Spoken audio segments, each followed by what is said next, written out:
কাগজ দিয়ে সুন্দর করে ফুল যদি বাসাতেই বানানো যায় তাহলে বাজার থেকে শুধু শুধু টাকা খরচা করে কেনার কি দরকার বলেন তো।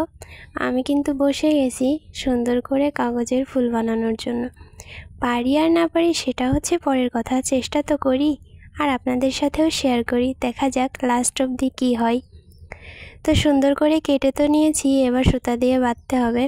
সুতা দিয়ে সুন্দর মতো কেটে বেঁধে তো নিচ্ছি।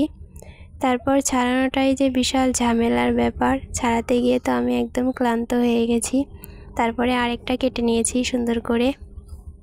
এটা আগেরটার থেকে একটু মোটা মোটা করে কেটেছি যাতে ছাড়াতে একটু সুবিধা হয়। তো দেখলাম একটু মোটা করে কেটে নেওয়াতে ছাড়াতে বেশ সুবিধা হচ্ছে। আগেরটার থেকে এটা কিন্তু বেশ সুন্দর হয়েছে। তো সুন্দর মতো সারিয়ে তো নিচ্ছি, দেখা যাক ফুলটা শেষ মতো বানাইতে পারি কিনা সুন্দর করে। তো লাস্ট অবধি তো একটা কদম ফুলের মতো সুন্দর করে বানাতে পেরেই গেছি। তো শেষমেশ যাই হোক, যেমনই হোক সুন্দরই হয়েছে, তাই না?